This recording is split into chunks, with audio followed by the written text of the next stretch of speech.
paling besar sebenarnya kalau mumpung ini Pak Prabowo backgroundnya adalah militer, jenderal, ya harusnya diadili di tempat sipil. Jadi reformasi pengadilan militer harus segera kita beresin.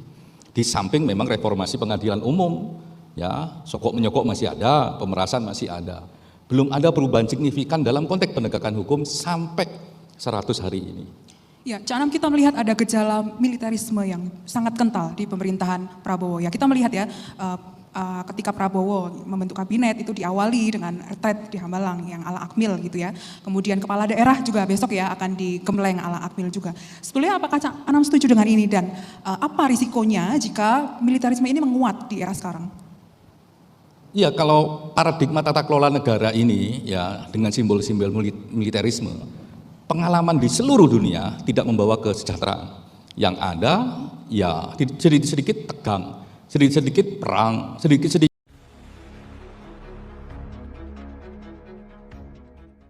gampang tersinggung. Atau kalau Mbak Inayah sedikit-sedikit dengkulmu, salah ya, ndasmu gitu. Misalnya saya kan memang di sini. Satu lagi, ante asing. Itu jadi memang sayang gitu reformasi yang kita lahirkan, kita mau mendudukkan, kita kepingin punya loh polisi profesional, kita kepingin punya tentara profesional, kita juga kepingin punya demokrasi yang juga profesional. Lah, dalam dua konteks itu kita punya ancaman. Ya, tiba-tiba misalnya simbol-simbol yang dulunya kita jauhin, kita dudukkan pada tempatnya, sekarang malah masuk semua.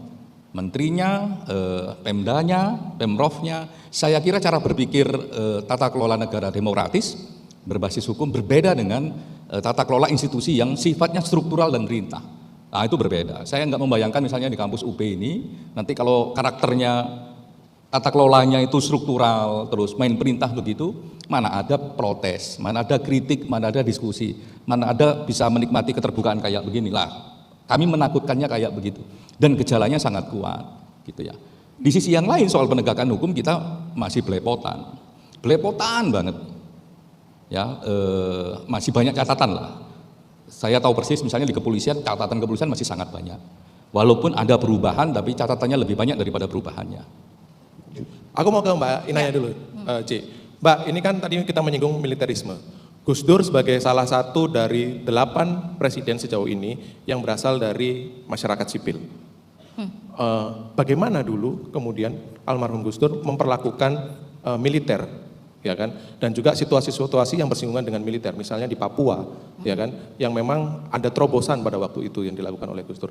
Dan kemudian melihat hari ini fenomena militerisme itu semakin menguat. Dengan retret lah, dengan banyaknya jenderal-jenderal aktif yang masuk ke jabatan-jabatan sipil, publik, bahkan bisnis gitu. Iya, ngomongin sipil ya, saya tuh sebenarnya agak takut itu. Saya tapi senang dengan Cak Anam karena ternyata Cak Anam tetap kritis ya, tetap masih tadi, wah kritikannya kencang banget. Karena saya udah takut gitu. Cak Anam ini kok tiba-tiba datang, habis itu udah jadi pejabat sebelah sana, terus habis itu tiba-tiba datang pakai baju coklat. Apakah ini jadi pindah partai ke partai coklat? Partai krem juga. Ternyata enggak, ternyata tetap kritis. Nah, sehubungan dengan Gus Dur gitu ya, dan militeristik tadi kalau Gus Dur itu kan salah satu yang kemudian menjadi yang bisa disebut dengan capaian mungkin ya, itu adalah adanya atau tidak adanya gitu ya, dui fungsi saat itu di fungsi ABRI gitu ya, kemudian pindah menjadi TNI gitu. Militer itu kemudian jadi lebih banyak sipil yang memegang peranan gitu kemudian. Nah, ini kemarin kan sesuatu yang ini sebenarnya menurut saya capaian juga untuk yang sekarang. Ini capaian. Ini di luar perkiraan. Karena gini, kemarin itu terutama pas ada saat kampanye dan segala macam. Salah satu yang ditakutkan oleh teman-teman aktivis itu kan adanya munculnya kembali lagi dui fungsi ABRI tadi itu ya, di fungsi TNI itu akan kembali lagi. Yang dulu oleh reformasi berhasil dikembalikan kepada sipil gitu ya, kekuatannya kemudian ditakutkan akan kembali lagi. Alhamdulillah untungnya itu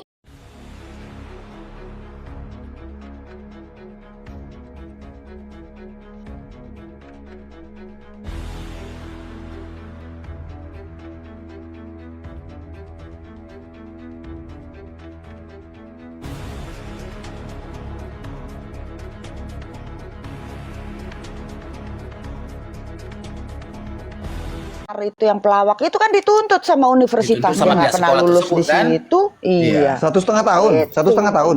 Iya.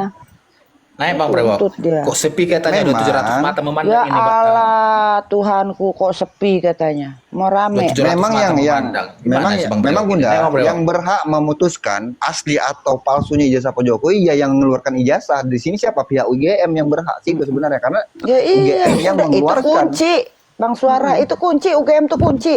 Pengadilan tidak bisa menyatakan itu asli atau palsu, karena bukan pengadilan yang mengeluarkan, kecuali uang ya. Benar. Ijazah itu dia yang mengeluarkan, udah kelar itu sebetulnya. Gitu loh. Roy Suryo ini kan lagi menghibur dirinya aja. Sebetulnya dengar ya, semua tahu itu jasa asli. Memang hanya untuk menghajar aja dibilang palsu. Gitu loh. Semua tahu itu ijazah asli.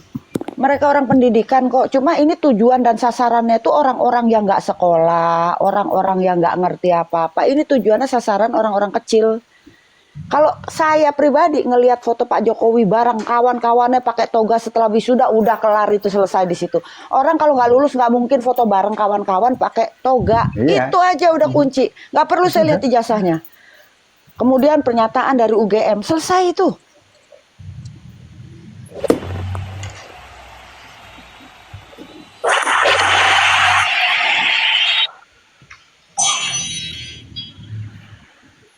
Ya, itulah politik.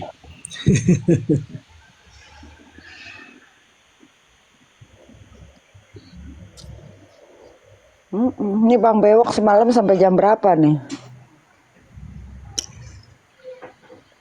Gue di room itu Bang Alvis cerita terus apa namanya? Enggak, siapa Bu? Ini Saya ada telepon, Nation oke. Bold, Nation Bold. Aku nggak kemakan editan ya, aku nggak kemakan editan. Tapi kalian itu justru maaf ya, mindset kalian tuh rendah, ya Nation. Mindset kalian yang rendah. Saya nggak kemakan editan, nggak kemakan editan. Pernyataan dari UGM bahwa Jokowi lulus pada tahun sekian itu selesai Nation.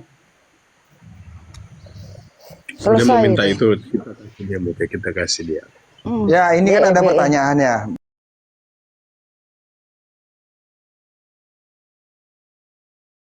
Bahwasannya dia tidak mau berurusan sama hukum karena dia tidak pernah berurusan sama hukum. Di situ Iya. ada rasa ketakutan Pak Samudjo untuk bersaksi tentang keaslian Semua, Pak Jokowi. semua orang ijazahnya. juga pasti begitulah kalau nggak Contoh terbiasa. kita aja Bunda ya, kita nggak pernah nih berurusan sama polisi. Tiba-tiba kita dipanggil polisi, berdebar nggak jantung kita? Pasti berdebar Iyalah, kan? dia udah Apalagi tua Pak loh. Samudjo yang usianya udah lanjut usia, tentu. Tapi Roy mentalitasnya Suryo dia memang juga harus menurun. kena ya Bang, karena sasaran dia ini semua orang kayak peluru, dia tembak dador.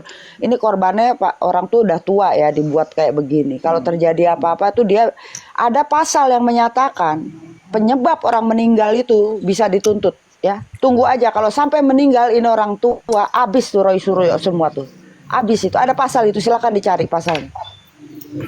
Ya, penyebab orang meninggal dia bakal kena tuntut. Apalagi Roy Suryo pernah dipenjara, itu hukumannya double itu. Ya, yang pernah dipenjara masuk lagi double hukumannya. Ingat itu.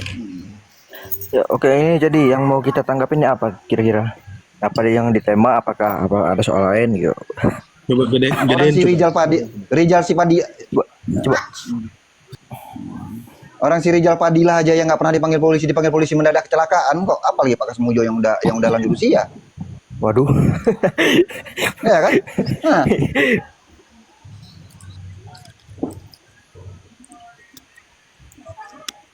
UGM siap buktikan keaslian ijazah. Nah, oke, kalau ini apa itu kalau udah UGM berbuka suara seperti ini sih udah agak balance ya. Apa yang namanya polemiknya. Tapi kalau nanggepin tema yang dibawa si X itu, kalau menurut saya sih agak lucu ya, kalau bisa UGM itu digugat 69.000 triliun. Apa itu nilai esensinya? Terus itu pasal apa yang dia pakai juga? Apa coba dalihnya yang saya baca-baca dari berita itu, dalihnya adalah karena akibat isu ijazah palsu ini diterbitkan, nilai tukar dolar ke rupiah itu melonjak. Menurut kalian itu masuk akal nggak kira-kira? Ya, nggak. yang percaya yang Kalau saya sih nggak masuk akal. Karena apa? Kalau kita berbicara tentang nilai tukar dolar ke rupiah yang berfluktuasi, itu memang dari dulu memang sudah udah dari dulu, dari zaman jebot bahkan, kalau apa itu masalah nilai tukar menukar nggak ada hubungannya sama ijazah. Ini jadi orang ini apa ya? Apa yang semakin kesini kasus itu semakin lucu kalau kata saya. Kalau benar seperti itu, Bang, berarti Indonesia cukup hebat. Kenapa? Dengan isu seperti itu aja bisa mempengaruhi dolar. Berarti kan Indonesia hebat kan? Bisa mempengaruhi dolar hanya dengan isu receh kayak gitu. Merusak akal sehat dia nih. Saya juga heran kok bisa gitu loh. Alasannya karena UGM itu tidak menunjukkan keaslian ijazah dan dia sudah melakukan apa itu perbuatan melanggar hukum. Dalihnya dari apa itu pengacaranya, pengacara dari siapa sih namanya, Komarudin tuh kalau nggak salah, dari Makassar dia. Assalamualaikum, selamat sore. Waalaikumsalam. Waalaikumsalam. Udah turun Boke ya. Ya kita gas lah dulu orang-orang gajah ini sama si Nation ini ya. Biar mereka ini sudah nggak keluar-keluar lagi mereka. Sebenarnya gini Bang Mister, sebenarnya gini. Mereka itu yang mendalilkan jasa palsu itu tahu sebenarnya. Benar kata tadi gitu kan. Mereka itu tahu karena ijazahnya Pak Jokowi itu asli. Karena mereka itu karena sakit hati dengan keberaniannya Pak Jokowi di saat beliau masih menjadi presiden gitu kan. Sakit hati juga. Diam dulu orang lagi ngomong. Tunjukin aja kata Mega Bukan begitu. gitu, tolol. Lu yang ngomong, yang tolol. Orang ngomong pantai. Ini Bang Jai, itu semua. Dengerin dulu. Jangan gunakan kata tolol dan bodoh, jangan. Apa aja kata botol menghajar si Dajjal ini. Ongok sekali dia itu. Orang Pandi begitu tuh. Enggak lihat dulu Dajjal tema yang ditampilkan Bang Brewok ini, baru Bang Dajjal ngoceh gitu loh. Iya, gitu kan. Dengan tunjukkan Jai ini nggak paham, Jai ini malum lah dari TK, gitu kan. Lulusan TK, makanya dia tuh nggak punya ijazah, gitu kan.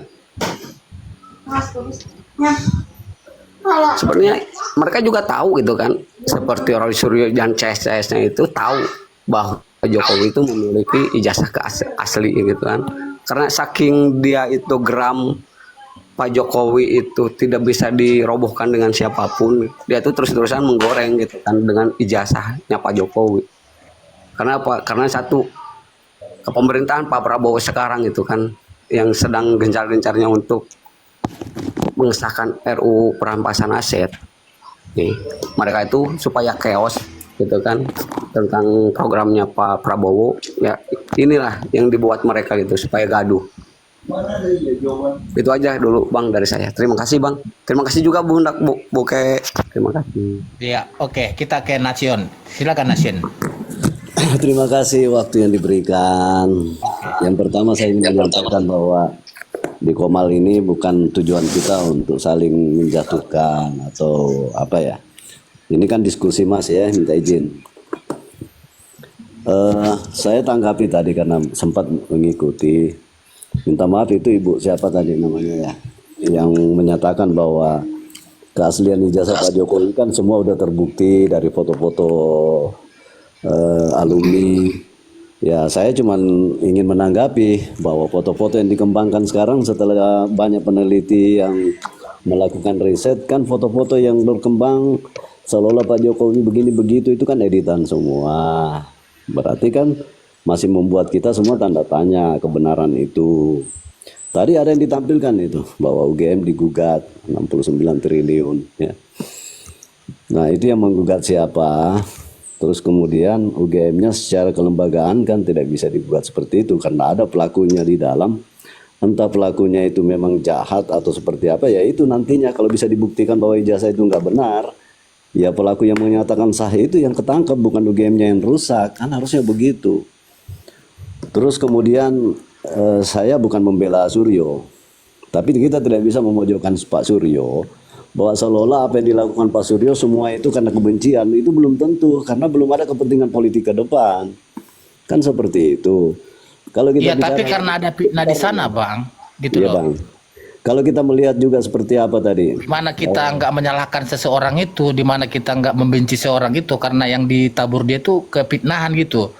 Ya, Yang saya katakan fitnah begini Bang, dia belum meneliti ijazah aslinya Pak Jokowi, dia sudah berani-berani mengatakan bahwa ijazah Pak Jokowi itu palsu gitu loh Bang. Jadi seakan-akan dia memang sengaja menaburkan fitnah gitu. Ya, Jadi gimana? Silakan jadi ditanggapi begini, Bang. ya, jadi begini, saudaraku. Persoalan itu nanti jadinya fitnah, itu kan nanti setelah dibuktikan di pengadilan bahwa memang itu ijazahnya Pak Jokowi asli. Berarti kan terbukti fitnah. Di situ baru Edi Suryo CS itu bisa diberikan sanksi. Tapi untuk saat ini, Enggak, Bang. kalau pendapatnya Enggak Suryo gini CS, Bang. Coba kita nggak usah dulu ke Izin ranah aja. pengadilan Bang. Coba kita nggak usah dulu ke ranah pengadilan. Coba kita berpikir secara logika. Secara moral aja, Bang. Dia Secara belum moral, Bang. meneliti ijazah seseorang itu, tapi dia sudah berani mengatakan itu palsu. Coba Abang dulu saya arahkan dulu jadi berpikir logika. begini. Coba. Setelah sumber asal ditampilkan di media sosial ijazah itu, kalau memang Suryo CS menganalisa ijazah yang ditampilkan di media sosial itu lalu dia menyatakan itu palsu, ya tentu sudah melalui kajian dia, sudah melalui pemeriksaan melalui elektronik kemampuannya dia, sehingga dia Tidak begitu, mengatakan Bang. itu palsu karena kita secara kasat mata Peneliti tidak